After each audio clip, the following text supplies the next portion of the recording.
vez agradecemos por estarmos em Tua casa. Pedimos mais uma vez uma porção dobrada do Seu Santo Espírito sobre cada um aqui, Pai.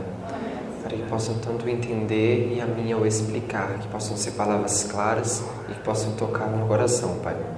Esteja conosco agora nesses momentos seguintes. Nos abençoe ao abrir a Tua palavra. Em nome de Jesus Cristo. Amém.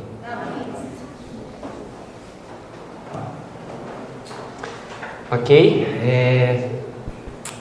Nessa tarde a gente vai estar estudando um pouco sobre duas linhas reformatórias. Ok? A história dos mileritas e a nossa. E a gente vai ver como que elas são paralelas. Ok? Como que esses eventos que foram no passado agora se repetem. A gente vai entender um pouco mais desse Deus que no seu fim, desde o princípio, o início da formação da nossa igreja como adventistas do sétimo dia, e agora no final da história do mundo, a gente vai ver que esses eventos se repetem, ok? Vamos abrir então em Eclesiastes 3.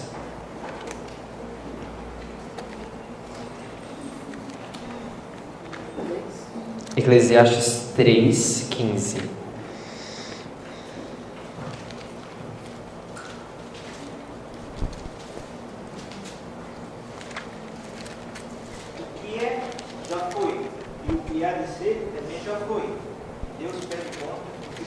Então, o que é agora já foi no passado. E o que há de ser no futuro também já foi. Ok? Volta, virem uma página para trás, Eclesiastes 1, verso 9. Olha o que diz. O que foi, isso é o que há de ser. Ou seja, o que foi, é o que há de ser. E o que se fez, isso se fará. De modo que nada há novo debaixo do sol. Verso 10. Há alguma coisa que se possa dizer, vê isso é novo, já foi nos séculos passados que foram antes de nós. Amém? Olha o que a irmã White diz em Grande Conflito, página 300.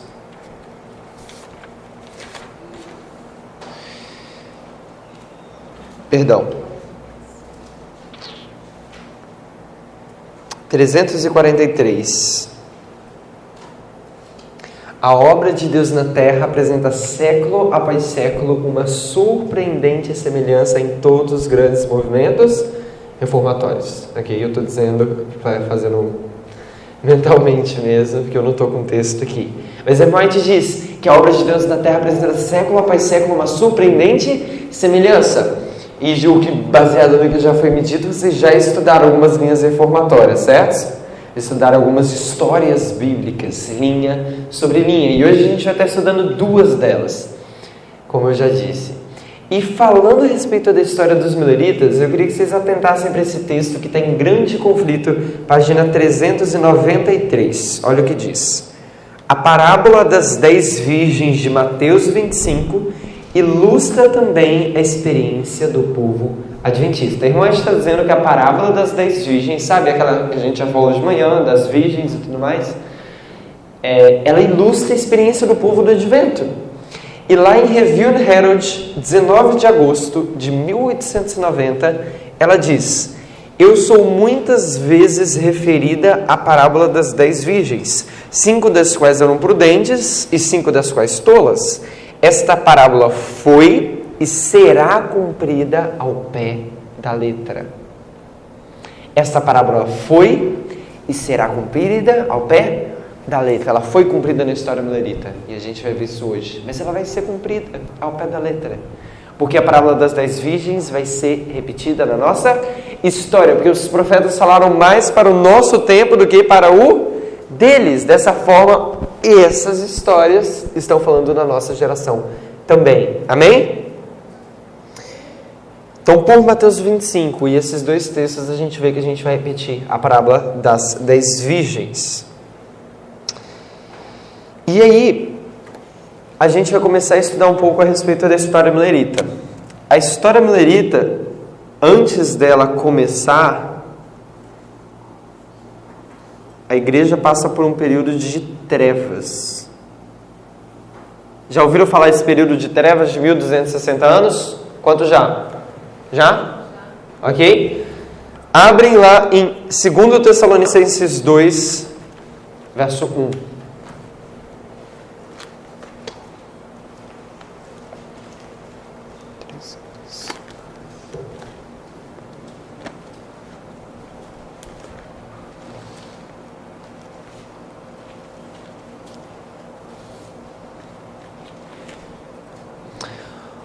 Verso 1. Ora, irmãos, rogamo-vos pela vinda do nosso Senhor Jesus Cristo e pela nossa reunião com Ele, que não vos movais facilmente de vosso entendimento, nem vos perturbeis, quer por Espírito, quer por palavra, quer por Epístola, como de nós, como se o dia de Cristo já estivesse perto.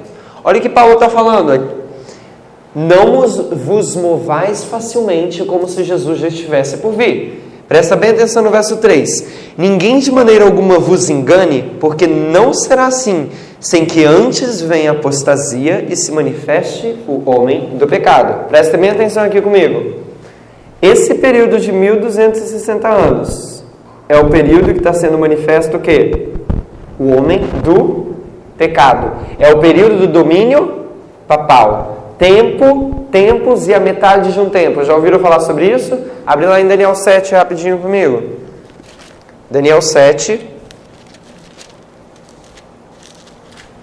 verso 25.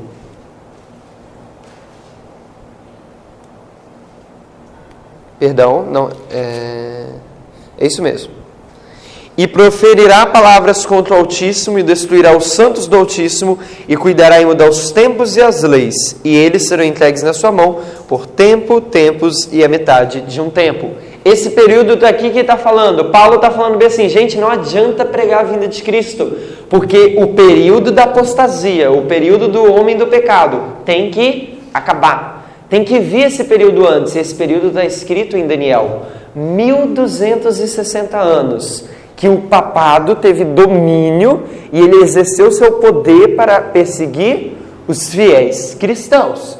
E esse período, segundo a profecia, acaba em 1798. 1798, ok? Esse período começa aqui, ó, em 538. Está vendo aqui, ó, Roma papal. Isso daqui está em linha, ó, Roma pagã, 538, Roma papal. Conseguem ver? Roma papal começa a reinar em 538. E aí ele tem 1260 anos até 1798, quando recebe a ferida mortal. Já ouviram falar dessa passagem? Então ela recebe a ferida mortal que vai ser curada no futuro. Quando? No decreto dominical. Ok? Então a gente recebe a ferida mortal aqui. Só que aí agora nós temos a autorização para pregar a vinda de Cristo. É exatamente assim como funciona. Olha o que a irmã White diz. Esse período dos 1260 anos terminou em 1798. A vinda de Cristo não poderia ocorrer antes daquele tempo.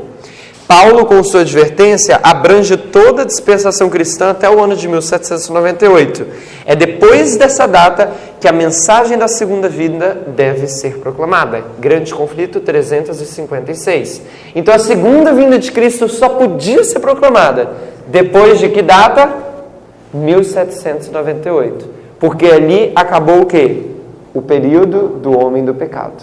Ok? Todo mundo me seguiu até aí? Levanta a mão, por favor. Eu preciso saber se a igreja está seguindo comigo. Então todos estão seguindo, tá? Mas por que eu estou falando isso para vocês? Porque tem algo mais importante do que apenas isso. Em 1798, chega uma coisa na Terra, que é chamada primeira mensagem angélica. A primeira mensagem angélica chega na história da Terra. E olha o que a irmã White diz no mesmo texto, na mesma página do segundo parágrafo do Grande Conflito. Desde 1798, o livro de Daniel foi descerrado, foi aberto. Abre em Daniel 12 comigo.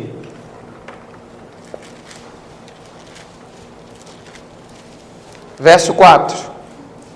Tu, porém, Daniel, fecha estas palavras e sela este livro até o fim do tempo. Muitos correrão de uma parte para outra e o conhecimento se multiplicará. Ok. Sela as palavras até quando? Tempo do fim, TDF, ok? Tempo do fim. E o conhecimento vai o quê? Se multiplicar. Irmãos, presta bem atenção. A Bíblia diz, sela as palavras desse livro. Até quando? Até o tempo do fim. E a irmã Eti acabou de dizer aqui, em 1798 o livro de Daniel foi descerrado. O grande conflito 356. Então, se em 1798 o livro foi aberto, quer dizer que 1798 é o tempo do fim. Porque o livro foi selado até o tempo do fim. Claro, todo mundo segue, levanta a mão. Vi poucas mãos levantadas, vou repetir. Daniel 12, verso 4 disse, sela, fala bem assim, sela até o tempo do fim, ok? Então ele botou uma data, tempo do fim. Só que a Bíblia não diz quando é o tempo do fim. Ou seja, ele vai estar selado até o tempo do fim. A questão agora é a gente descobrir quando que foi aberto o livro, porque aí a gente sabe que quando for aberto é o tempo do fim. A irmã White diz em Grande Conflito 356 que em 1798 o livro foi aberto. Claro? Amém? Amém. Vamos continuar então. Testemunhos para ministros 115. E aí é o ponto que eu quero chegar. Daniel ficou na sua sorte para dar seu testemunho, que foi selado até o tempo do fim. Quando? 1798, claro. Quando deveria ser proclamada ao mundo a mensagem do primeiro anjo? E é aí que eu quero chegar. 1798 chega a primeira mensagem angélica de Apocalipse 14. Testemunhos para ministros 115. Ponto 1. Ponto 2. Abre comigo lá em Apocalipse 14. Apocalipse 14. Versos 6 e 7.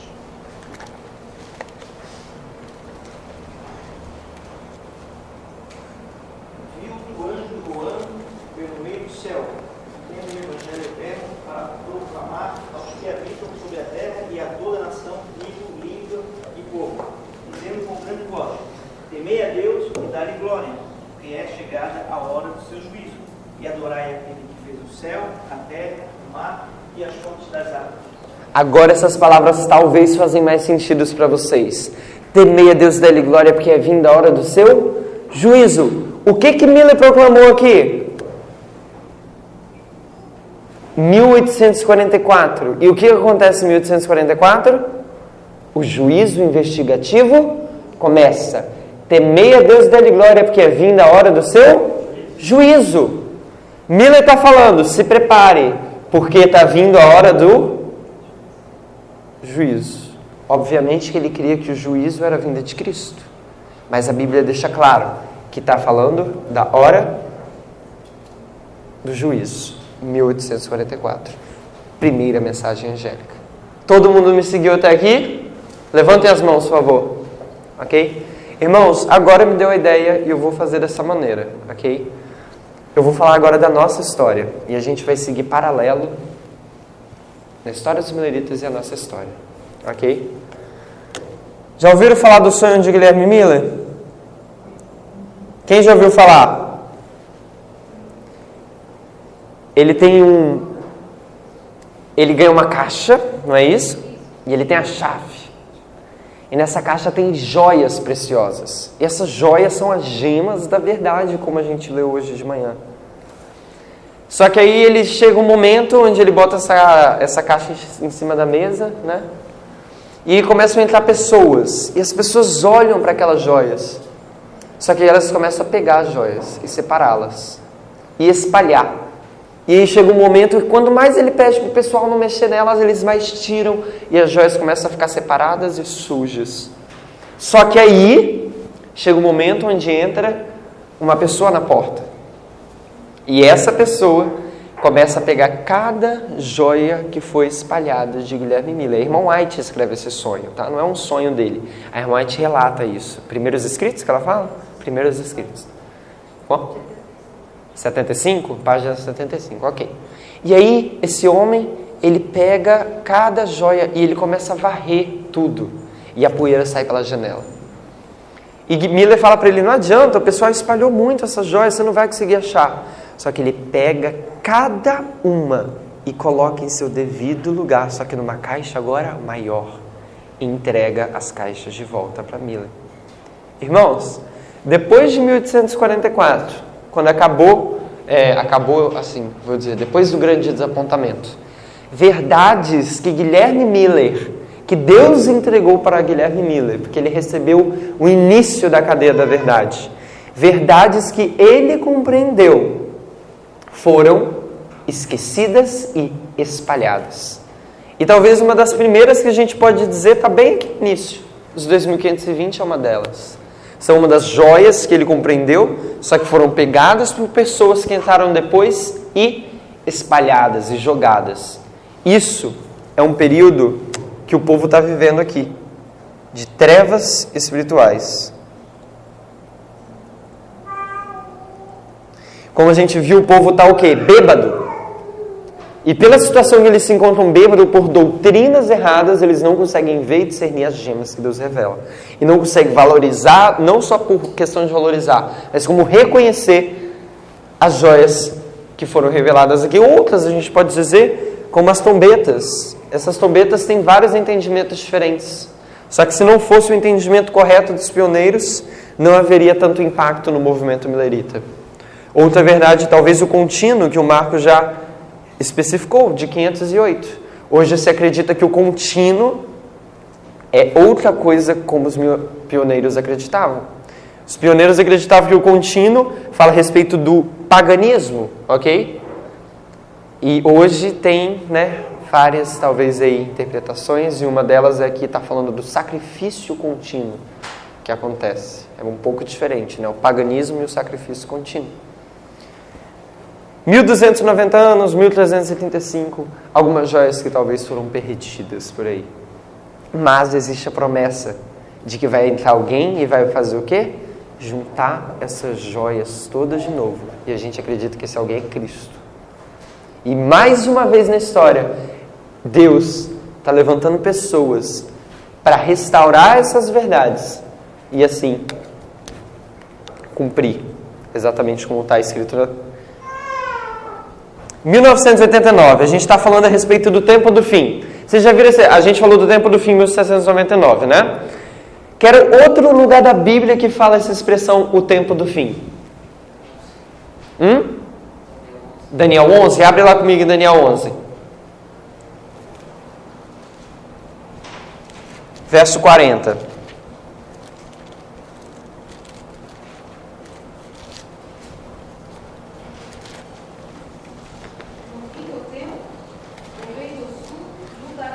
Para aí um segundinho. No fim do tempo, o quê? No tempo do fim. Quanto que é o tempo do fim?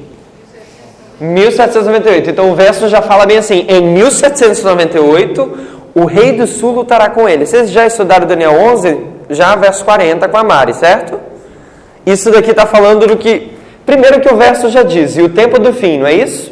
Logo está falando de 1798. O que aconteceu em 1798? O Papa foi preso por quem? Pela França, ok? A França é o símbolo do ateísmo. Só para vocês gravarem, isso acontece aqui em 1798, ok? Isso é o tempo do fim. O rei do sul, que é a França, tira o papado do poder, que é o rei do norte. Vou deixar escrito aqui só para rei do norte,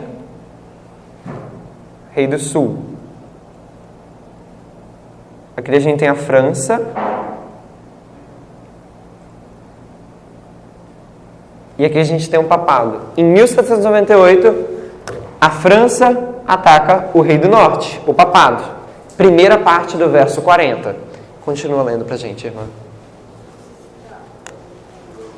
No fim do tempo, o rei do sul lutará com ele.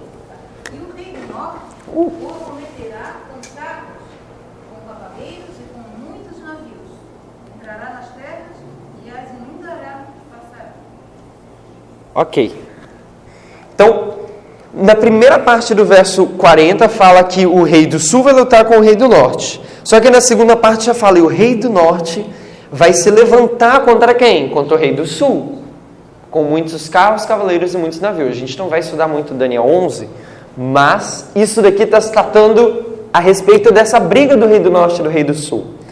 Com o passar do tempo, a França, logo depois aqui, ela não se torna mais ateia. Ela volta a admitir pelo governo que ela não é ateísta, ok? Então ela aceita de novo as igrejas e tudo mais e o cristianismo. Então ela perde o papel fundamental do Rei do Sul, porque o Rei do Sul não é França, o Rei do Sul é o ateísmo.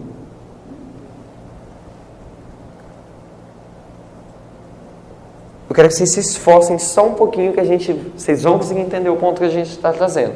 A característica do Rei do Norte é o papado, ok? Babilônia espiritual. A característica do Rei do Sul é o ateísmo. Isso vocês vão estudar mais em Daniel 11:45, já estudaram. A França, depois de 1798, não é mais ateia. Logo, ela faz o quê? Perde o papel de Rei do Sul, porque o Rei do Sul é o ateísmo. O Rei do Sul não é um país em si. O Rei do Sul é o país que representa o ateísmo. Essa é a característica. E depois que a França deixou de ser ateia, surge uma nação com princípios ateístas, comunistas. E essa nação é a União Soviética, a Rússia, ok? Na Revolução de 1917, desde lá já começou esses princípios ateístas, ok? Marxistas, tudo mais. Tudo isso começou lá na Revolução de 1917. Só que esse poder, a União Soviética, a Rússia, foi derrubado em 1989.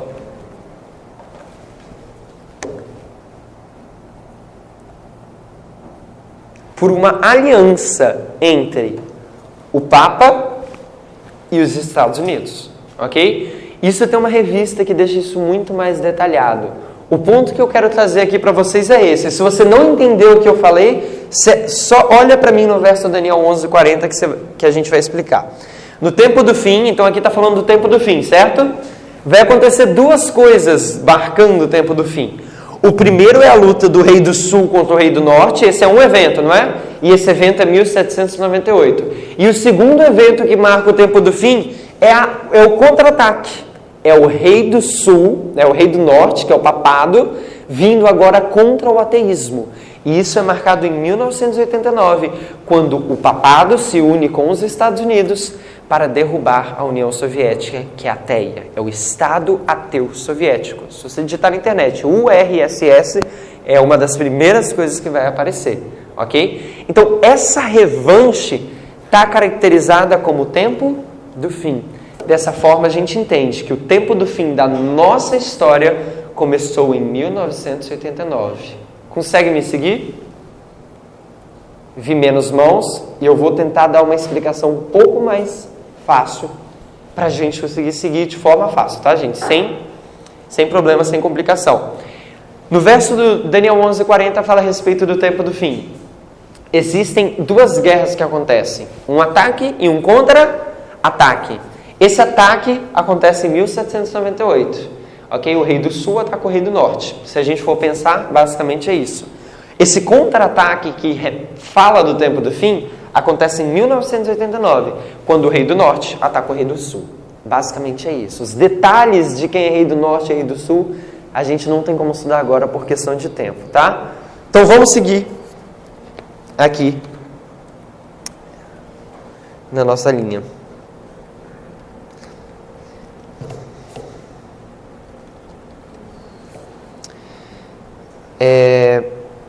Ponto muito importante. Por que eu falei aquilo do sonho de Miller?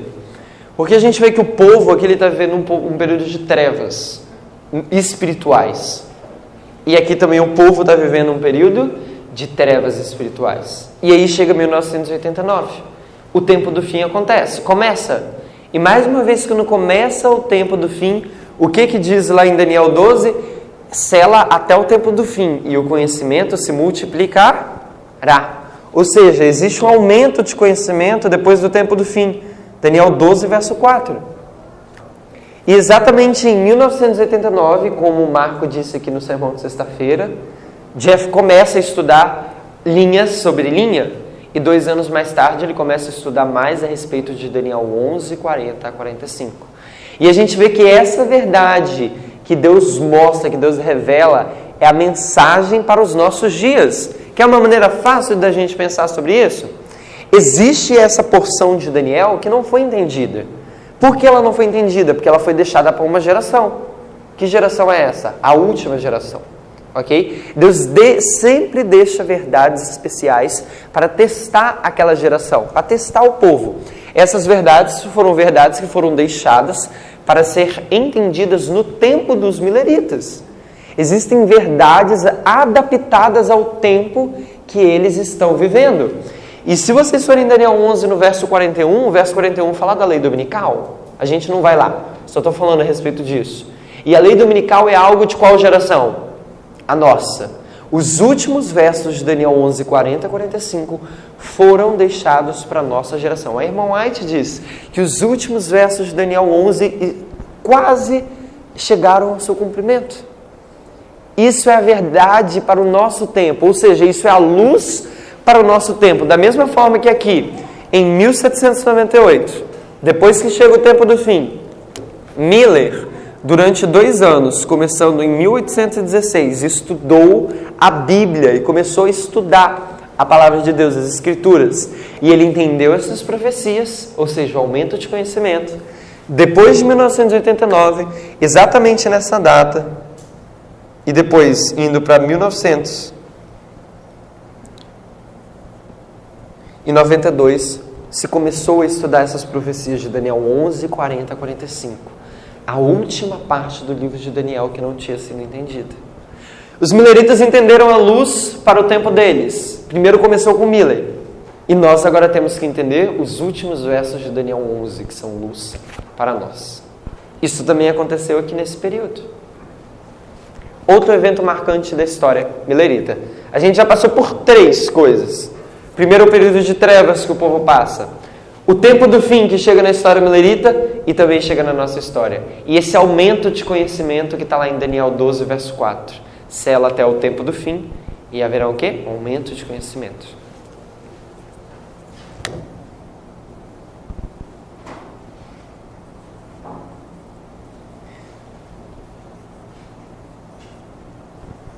Eu já dei a dica que eu ia perguntar o que aconteceu em 1833.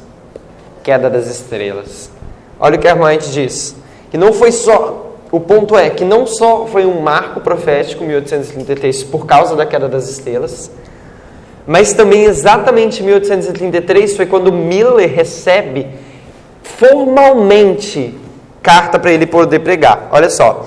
Em 1833, Miller recebeu da Igreja Batista, de que era membro, uma licença para pregar. Era uma sanção formal. A Ellen White diz que em 1833, 2 anos depois que Miller começou a apresentar em público as provas da próxima vinda de Cristo, apareceu o último dos sinais prometidos pelo Salvador. As estrelas caíram do céu, ok? 2 coisas acontecem. Primeiro, a mensagem que Miller estava pregando, ele agora tem uma sanção formal para pregar nas igrejas, ok? Isso que permite com que ele saia pregando na igreja que ele frequentava, que era a Igreja Batista.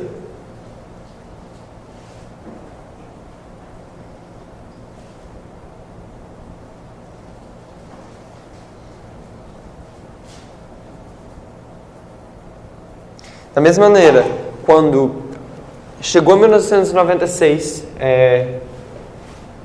exatamente nesse ano foi publicada a revista O Tempo do Fim. Alguém tem essa revista aqui? Ou então vocês têm, né? Essa revista amarela. A revista O Tempo do Fim é a revista que explica os últimos versos de Daniel 11, 40 a 45, que foi aquilo que o Marco contou a história na sexta-feira, que eles tinham vários artigos, eles juntaram isso e publicaram essa revista, que explica os últimos versos de Daniel 11, 40 a 45, que é a luz para os nossos dias. Mas tá, esse início da história, o Marcos já começou a contar sobre ele. Eu quero contar um pouquinho mais para frente dele. Porque a partir de 1883, uma coisa muito importante vai acontecer no movimento milerita. E eu quero que vocês prestem bem atenção nisso, que eu vou estar citando para vocês. Grande Conflito 611.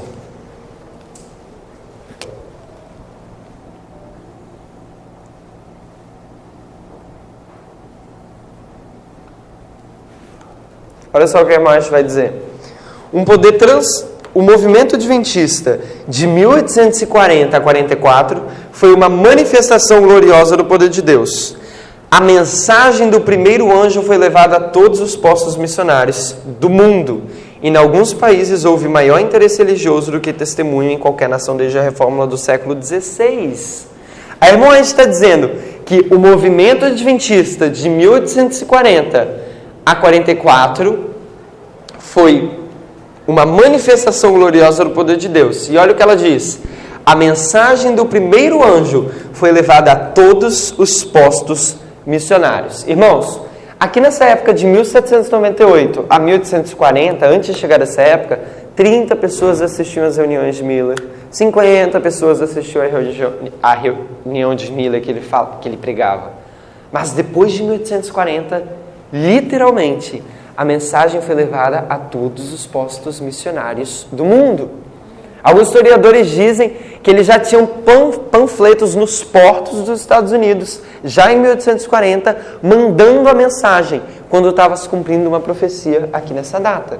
E a gente vai falar um pouquinho mais sobre isso. Mas como vocês podem ver, a primeira mensagem angélica, ela é fortalecida, ela chega na história, só que poucos reconhecem. Mas em 1840 ela é pregada com grande poder, ela é fortalecida. E vocês vão entender o porquê que a gente está falando disso.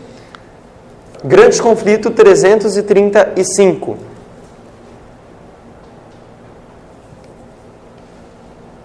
Olha o que aconteceu em 1840.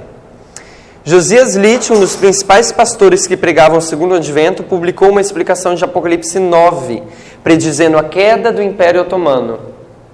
Apocalipse 9, verso 13, o sexto anjo, segundo ai, a supremacia otomana, está falando dos maometanos, aqui também está escrito, maometanos, ok? Muçulmanos, está falando a respeito da queda desse império, falando que esse império iria ser subvertido em 1840, e eles predisseram essa data com exatidão, e quando chegou 1840 e isso se cumpriu, deu muito avanço à mensagem.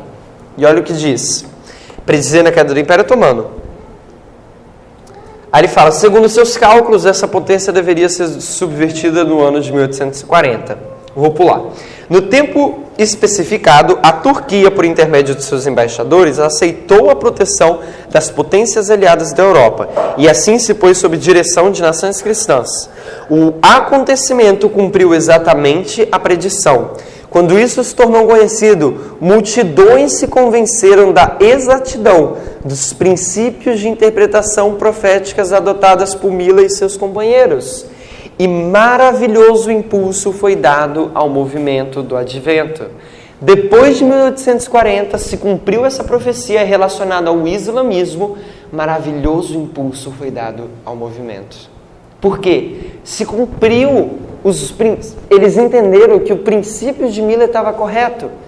Miller, aqui nesse período que ele estava estudando e que ele estava pregando, ele disse, um dia equivale a um ano. Um dia equivale a um ano. Desta forma, 2.300 dias são 2.300 anos. Então ele concluiu, Jesus vai voltar em 1843, ele dizia naquela época. Se um dia equivale a um ano e ele vai voltar em 1843, as pessoas não acreditavam muito. Só que aí chega um ponto. Essa pessoa, Josias Litt, ele pegou esse mesmo método de um dia por um ano e ele aplicou na profecia de Apocalipse 9, de 391 anos e 15 dias. E essa data se cumpriu exatamente aqui. Se essa profecia de um dia por um ano, se usando ela para aplicar em 1840 funcionou, então quer dizer que ela funcionaria para as profecias que Miller estava pregando. Então a metodologia foi a mesma, e por causa disso, maravilhoso impulso foi dado ao movimento. Homens de saber e posição uniram-se a Miller, tanto para pregar quanto para publicar suas opiniões. E de 1840 a 1844, a obra se estendeu rapidamente. É algo mundial que acontece em 1840. E eu quero que vocês abram Apocalipse 10 comigo.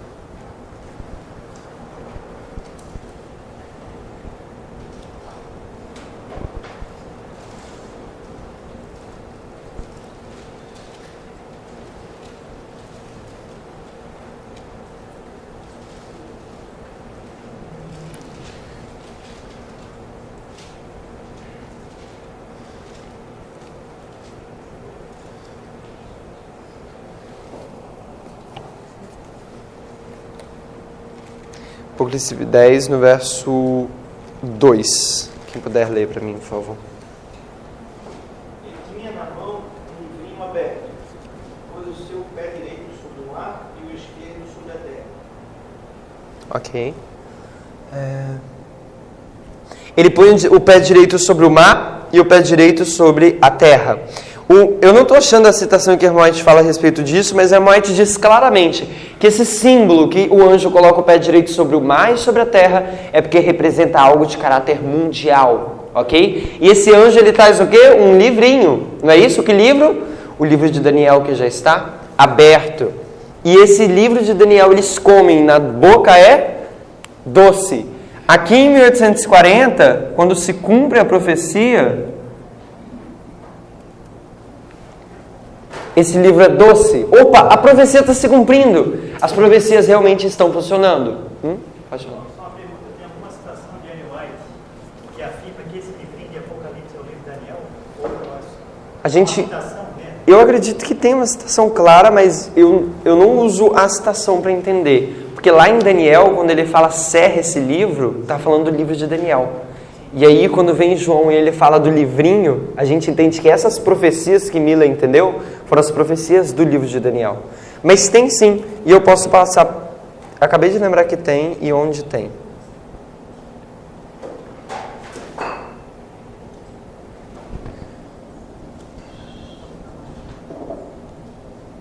Ok, eu posso passar isso depois para você, tá?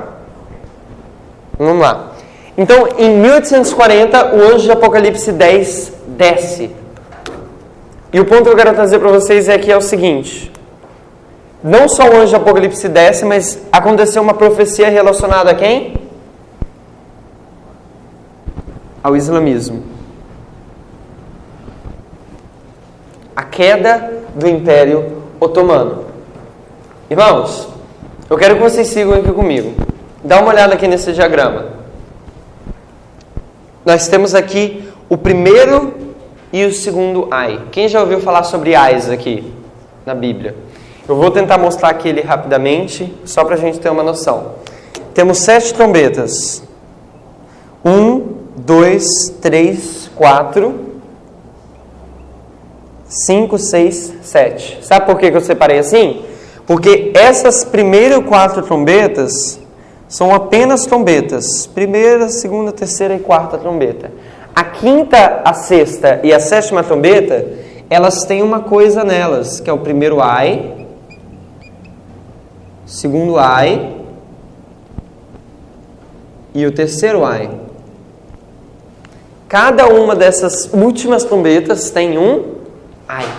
Quando vocês tiverem tempo, vem aqui mais de perto e vocês vão ver. Quinto anjo soou. O primeiro ai começa, 1299. O ai fala a respeito de atividade do islamismo. Islã atacando. Apocalipse 9, o sexto anjo tocou a trombeta. Começa o segundo ai. E esse ai, ele acaba em 1840. Com o quê? Com a queda do Império Otomano, que é o Império Islâmico. Só que olha o que diz o diagrama bem aqui embaixo. O sétimo anjo soou. O terceiro ai vem rapidamente. Irmão, se o primeiro ai foi atividade do Islã, o segundo ai foi atividade do Islã, o terceiro ai vai ser atividade de quem? Do Islã, certo? O terceiro ai é algo relacionado com o islamismo. E isso a gente vê se cumprindo na nossa história.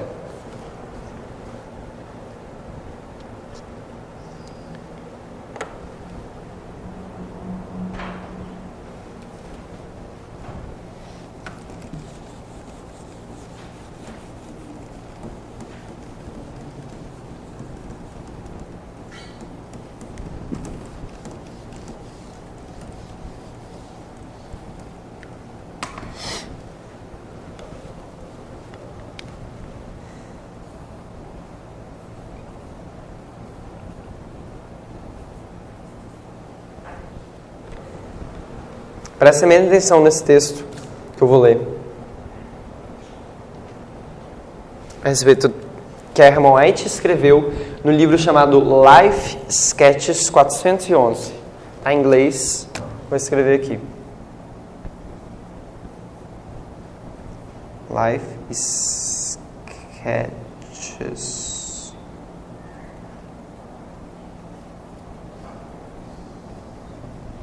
É assim, sketches.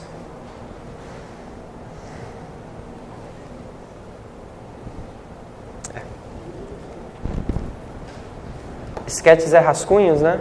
Mano, sketches é rascunhos?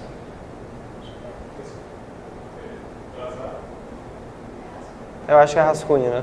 Rascunho. Rascunhos da vida? Não sei. Como seria? Não tem em português, ok? É só em inglês. Olha o que mais diz. Estão dizendo que eu teria proclamado que Nova York será lavado por uma onda do mar. Isso eu nunca disse. Eu disse que vi os grandes edifícios sendo construídos andar após andar.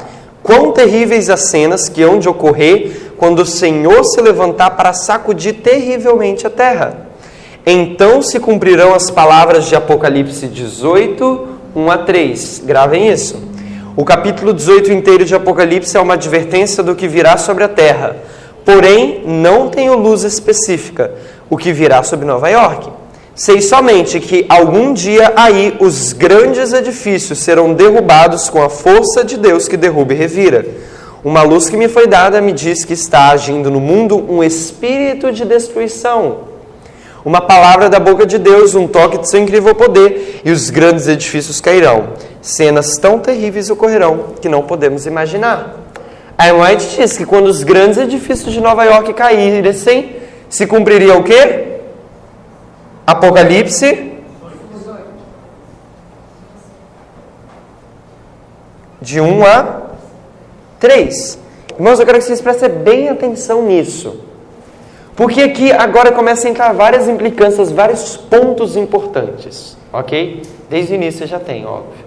Mas o anjo de Apocalipse 18, ele é uma repetição da mensagem dos 3 anjos.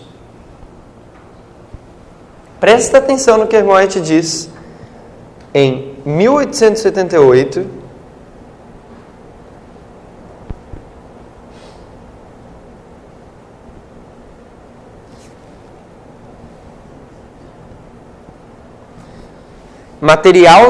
Materiais de 1888, página 804. Enquanto isso, abrem Apocalipse 18 comigo.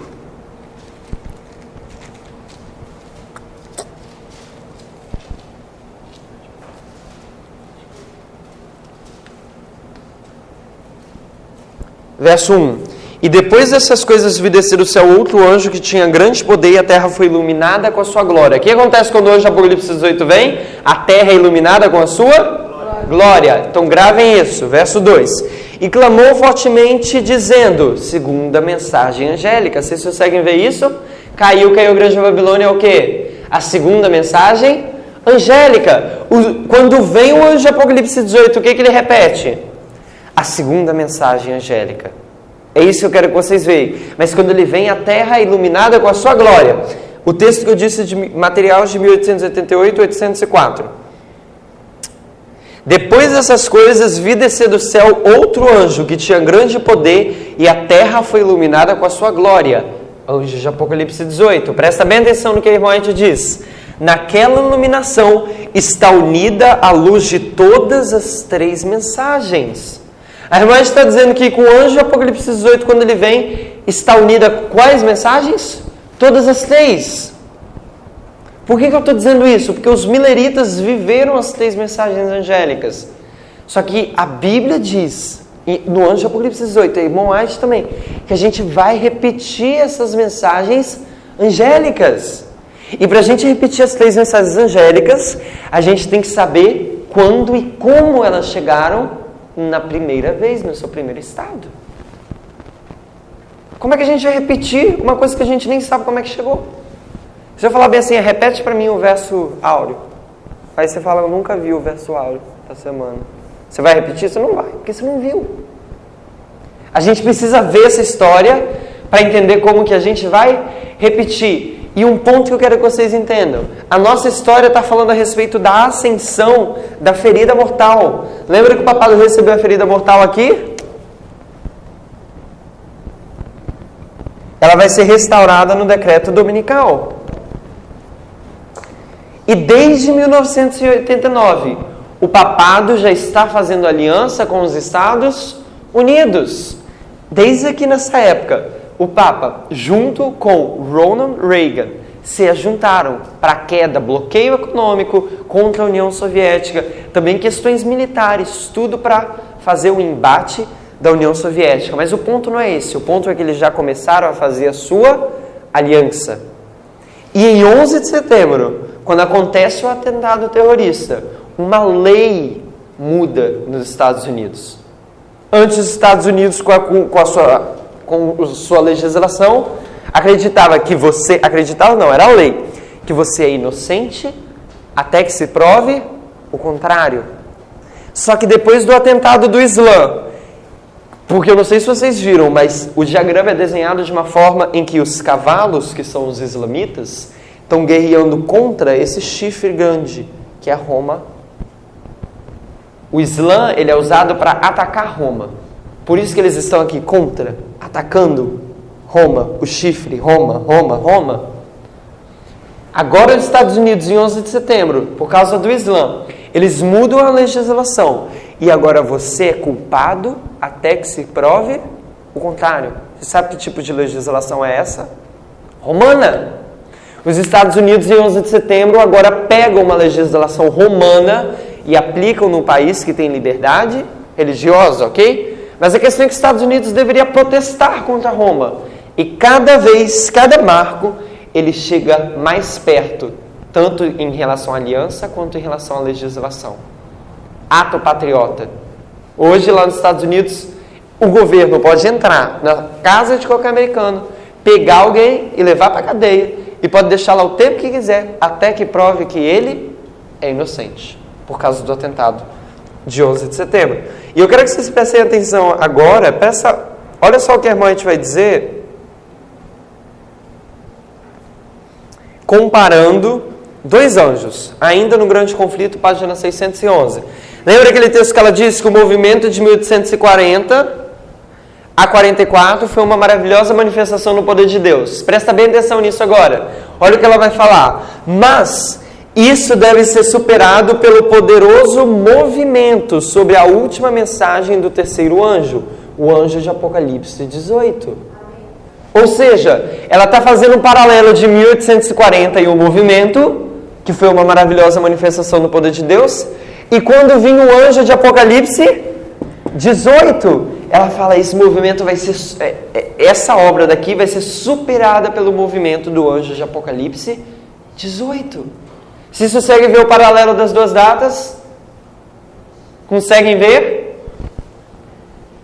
Profecia relacionada ao Islã, 1840.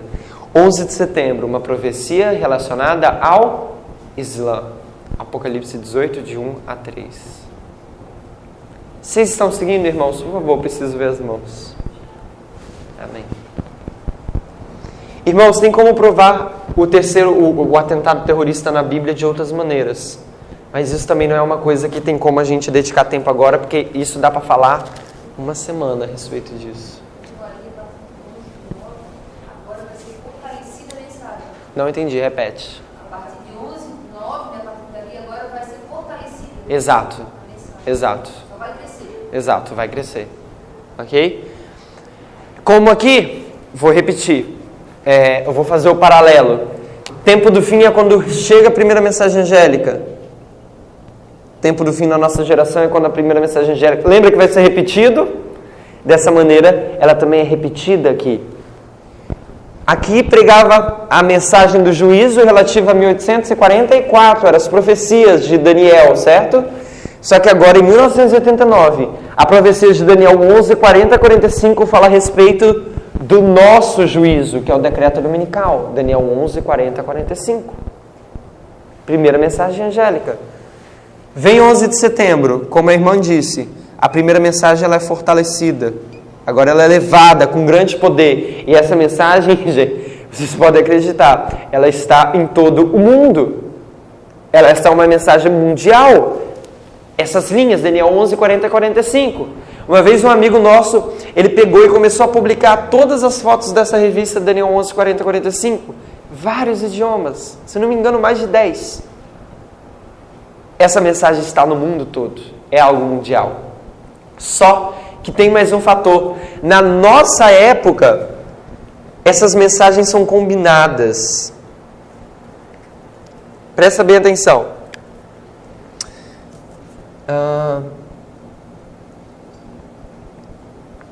Mensagens Escolhidas 2, 116. Meu tempo já está encerrando, mas a gente vai seguir. Assim, a substância da mensagem do segundo anjo é novamente apresentada ao mundo pelo anjo que iluminou a terra com a sua glória. Que anjo é esse? Apocalipse 18. Essas mensagens confundem-se todas numa só, para serem apresentadas ao povo nos dias finais da história terrestre. Essas mensagens, elas são combinadas.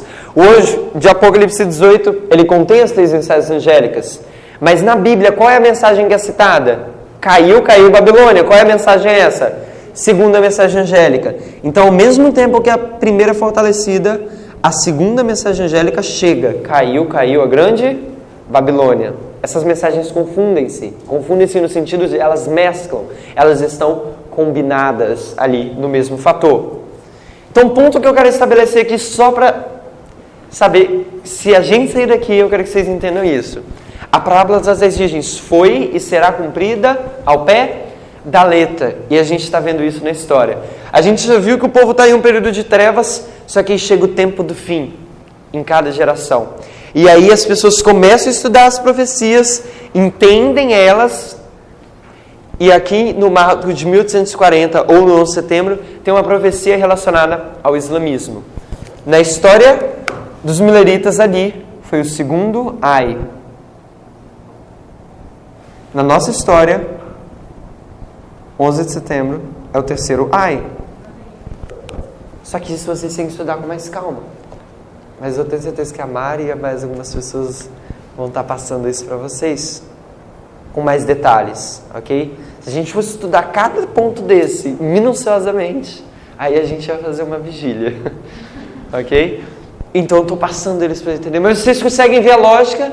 Vocês conseguem ver o paralelo que a irmã White fez em Grande Conflito 611, a obra de 1840, junto com o movimento do anjo de Apocalipse 18?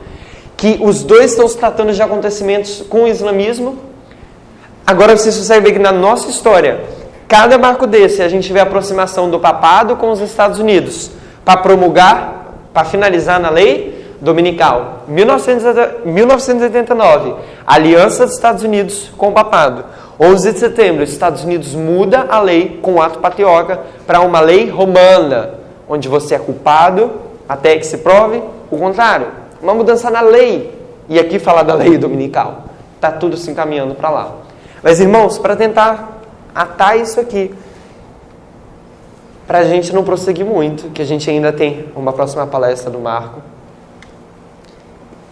eu quero passar rapidamente pelos próximos marcos, que, querendo ou não, já foram um pouco ditos hoje de manhã.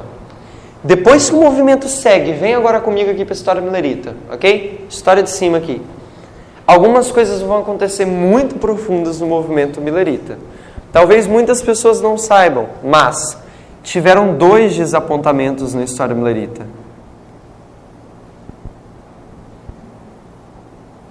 E o primeiro deles foi na primavera de 1844. Eles têm um desapontamento. E olha o que a irmã White diz. Primeiros Escritos, página 241. Vi que os que estavam à luz olhavam para o alto com ardente desejo, esperando que Jesus viesse e os levasse para si. Logo uma nuvem passou sobre eles e seus rostos ficaram tristes. Prestem bem atenção. Indaguei a causa daquela nuvem e foi-me mostrado que era o seu desapontamento. O tempo em que esperavam o Salvador havia passado e Jesus não viera. Então ouvi a voz de outro anjo dizendo: caiu Babilônia. Na história dos mileritas, quando acontece o primeiro desapontamento,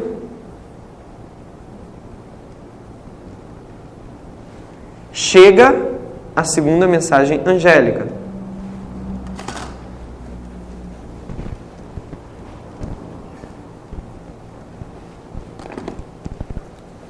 Chega a segunda mensagem angélica no primeiro desapontamento. Isso a gente vê em 1 Escritos 241, parágrafo 1 e 2. E olha o que a irmã White diz. Outro poderoso anjo foi comissionado para descer a terra. E aí ele clama, caiu Babilônia. Então vi os que sofreram desapontamento levarem de novo os seus olhos para o céu, aguardando com fé, esperança e aparecimento do Senhor. Muitos, porém, pareciam permanecer num estado de estupor. Os desapontados viram pelas Escrituras que estavam no tempo de espera, o tempo da tardança, e precisavam pacientemente aguardar pela visão. Irmãos, olha o que eu estou mostrando aqui. Esse texto a gente já leu de manhã. Eles entenderam que eles estavam no tempo da tardança. TT. Tempo da tardança é o quê? Parábola das 10 virgens. Aqui é quando as virgens saem. A irmã lê em Primeiros Escritos. A irmã te pega cada ponto desse e ela vai destacando. Ela fala, quando as virgens saíram foi quando eles começaram a proclamar a mensagem. E aí houve o primeiro desapontamento. E aí eles viram que eles estavam no tempo da tardança. Ok?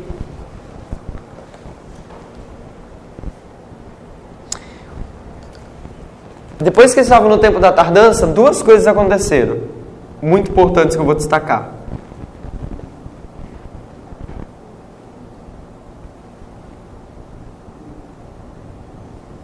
Vou apagar aqui e botar só um.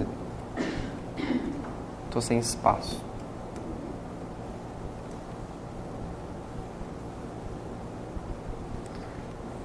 Na parábola das 10 virgens, quando as virgens dormem, o que tem?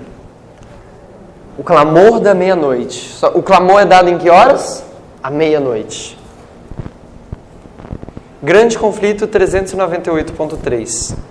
E tardando o esposo, tosquenejaram todas e adormeceram, mas à meia-noite ouviu-se um clamor. No verão de 1844, período intermediário, eu vou traduzir isso para a nossa linguagem, vocês podem ler depois. Período intermediário, ou metade do caminho, entre a primavera de 1844 e o outono de 1844. A metade do caminho entre o primeiro desapontamento e o segundo desapontamento, olha o que diz. A mensagem foi proclamada nos próprios termos das Escrituras. Aí vem o esposo. Irmãos, isso foi muito incrível o que aconteceu. Se vocês pegarem esse período aqui e dividir no meio, exatamente no meio, vai dar uma data chamada 21 de julho. E essa data 21 de julho, que é exatamente o período que eles estão na tardança, exatamente o meio, existe uma pregação por Samuel Snow em Boston, onde ele explica por que eles estão vivendo esse período da tardança. E ele prega exatamente isso, o clamor da meia-noite. Por que isso é importante? Eles estavam vivendo exatamente a parábola das 10 virgens. A noite começa na tardança, ok? Esse daqui é o período da tardança. 6 meses isso daqui. Exatamente 3 meses depois, no meio, tem a meia-noite. Quando eles estão na metade desse período, acontece a meia-noite. E essa meia-noite é a pregação que acontece em Boston. Aí você fala, Daniel, por que você está falando isso? Por que isso é importante? A gente vai ver que eu vou trazer isso daqui para a nossa linha. Depois da meia-noite, acontece o clamor da meia-noite. O clamor da meia-noite, CM, foi uma campal que teve em Exeter. E aí Samuel Snow prega novamente a mensagem. E no clamor da meia-noite são 5 profecias que são muito importantes que ele coloca. 6.000 anos, 2.520, 2.300 tardes e manhãs, 70 semanas, e os tipos e os antítipos. 5 profecias. Samuel Snow prega isso. Dia 15 de agosto de 1840. Também é verão. De 44, obrigado.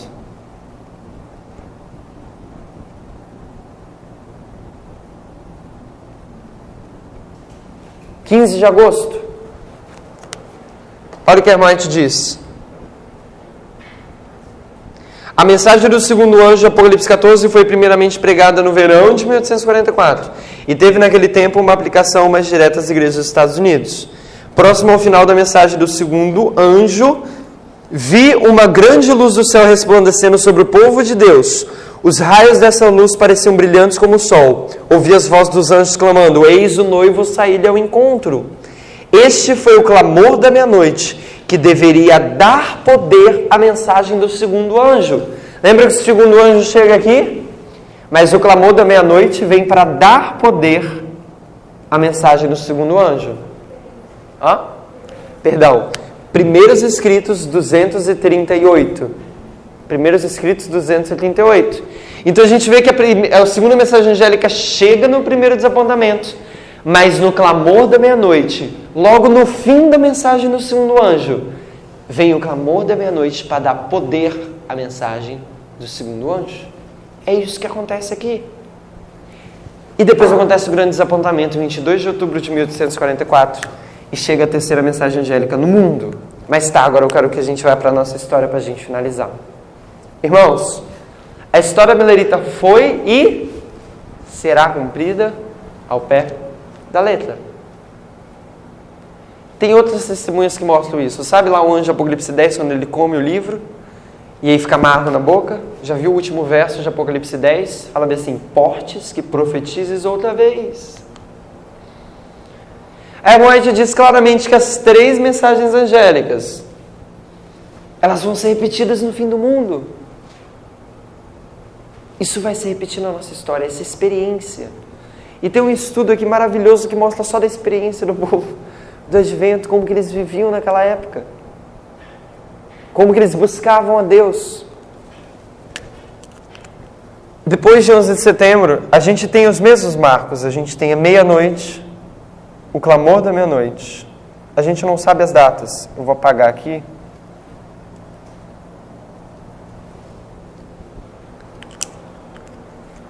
E a gente poderia gastar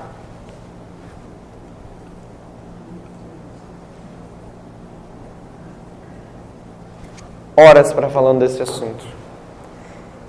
Aí talvez vocês devem estar pensando: onde é que a gente está vivendo? A gente está vivendo aqui. Antes da meia-noite. Só que à meia-noite, o que acontece na parábola das 10 virgens?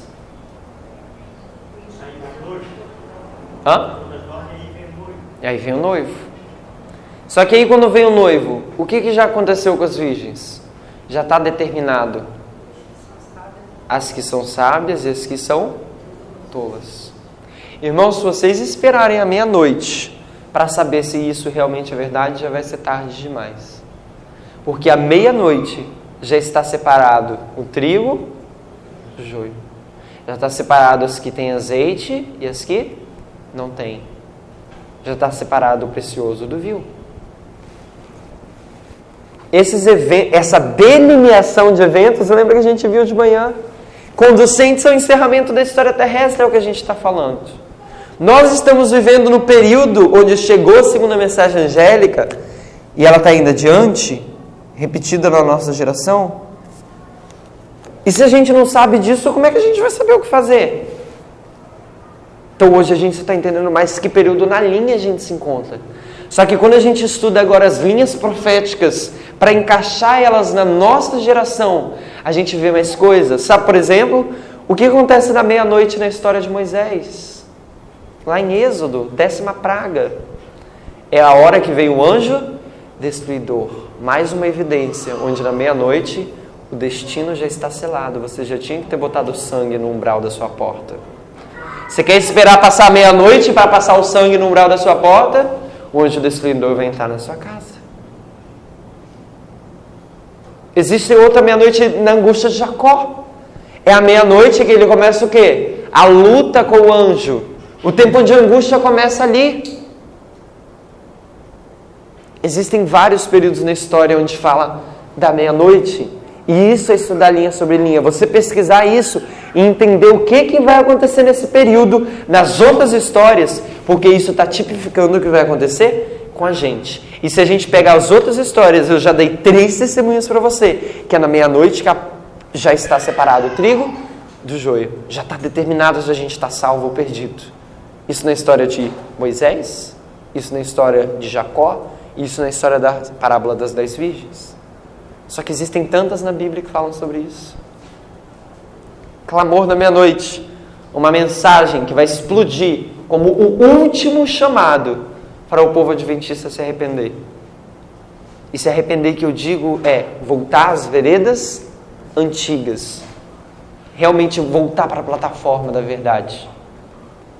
Clamor da meia-noite é o último chamado. E Hermógenes compara o clamor da meia-noite, sabe com o quê? Com a entrada triunfal em Jerusalém, que foi a última oportunidade para o povo incrédulo reconhecer Jesus. Depois dali, chegou a cruz, e aqueles que rejeitaram a Cristo naquela época, Hermógenes diz claramente que tinha uma porta fechada para eles. Existe clamor da meia-noite em todas as histórias. Sim. Se o clamor da meia-noite está depois da meia-noite, se na meia-noite já está separado do trigo do joio, o clamor da meia-noite vai fazer com que eles voltem às veredas antigas, mas aí já seria... Excelente pergunta. Eu vou repetir para a câmera. A irmã disse que se na meia-noite fecha a porta da graça e no clamor da meia-noite ainda é o último chamado, não bate, né? Isso você quis dizer. Entra aí outro estudo, irmã. A gente entende que quando... aqui a gente está falando da purificação do santuário adventista, né? Purificação do povo. E Deus, ele fez... Jesus, quando ele esteve na terra, ele fez quantas purificações no templo? 2, uma no início e outra no final do seu ministério. A gente entende que quando Deus estabeleceu a ordem do santuário, ele mandou fazer a purificação do santuário. Purificar. E dessa maneira ele escolhe algumas classes. E existe a primeira, que é chamada de sacerdotes. E depois vão lá os levitas e vão purificar. Um demora 8 dias para purificar o templo, e depois mais 8 dias os levitas levam para purificar o templo. Isso são símbolos que mostram que Deus, ele chama um grupo de pessoas para carregar essa mensagem. Na meia-noite, esse primeiro grupo fecha a porta. Ali, esse primeiro grupo de pessoas que Deus selecionou, sabe os 12 discípulos? Lembra o povo judeu? Eles eram o povo de Deus naquela geração. Só que Jesus vem e ele chama 12. Depois ele chama 70. Tem um estudo que tem na internet, tem vários estudos sobre isso na internet, e eu posso passar para vocês. Mas essas histórias ilustram que quando Jesus vem e ele traz uma mensagem para o seu povo, ele faz isso em partes. Primeiro ele chama os discípulos, depois mais 70. Dessa forma ele primeiro chamou os sacerdotes e depois levitas. Dessa forma, na nossa história, a gente entende que Deus faz isso também de duas maneiras. Um processo de purificação em 2 fases.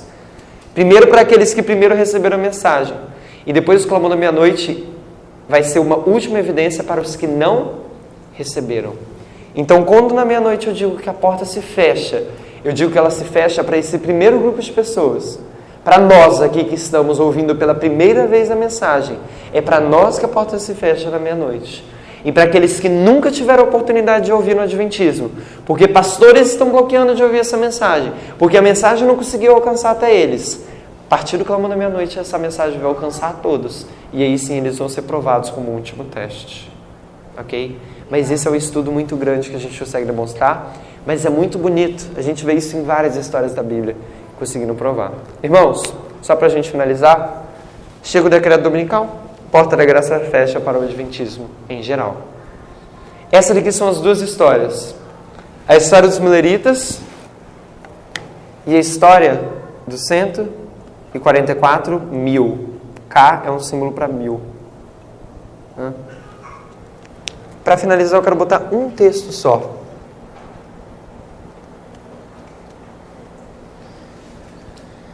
E esse texto, para mim, é um dos textos mais fortes. E vocês vão entender por quê.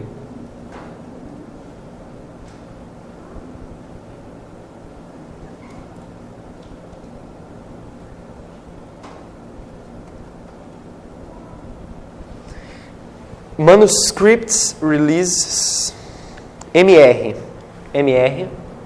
Manuscritos Liberados, volume 16, página 40.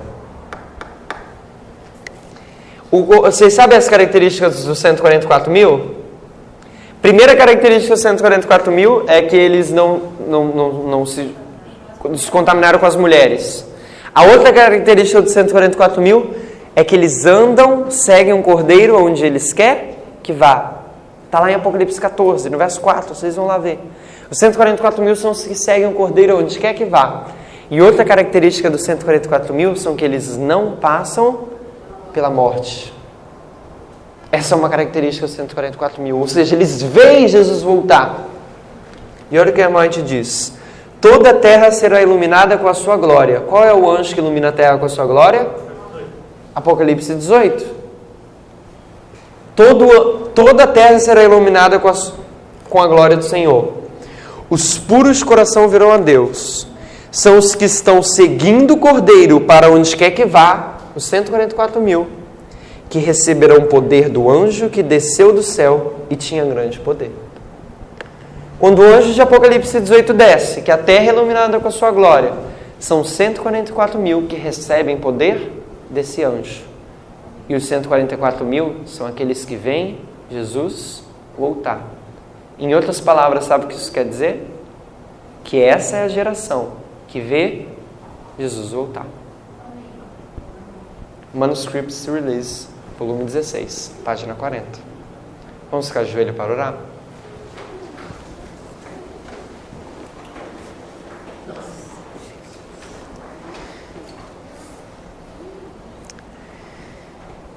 Querido Pai, talvez nós estamos cansados porque nós comemos e já ficamos aqui na igreja para estudar. E talvez a gente está com a mente um pouco cansada, mas eu peço que o Senhor nos ajude com clareza, Pai. Que o Senhor nos ajude a digerir aquela informação. São bastante textos, mas é necessário. O Senhor pede que a gente dedique o nosso melhor esforço mental. Nos ajude a entender esses paralelos, a entender como que a história está se repetindo, para que a gente possa cumprir o papel que o Senhor designou na nossa geração. Amém. Pai, nos ajude a entender também não só os acontecimentos internos, mas os acontecimentos externos que estão acontecendo, para que a gente possa discernir os sinais dos tempos, Pai.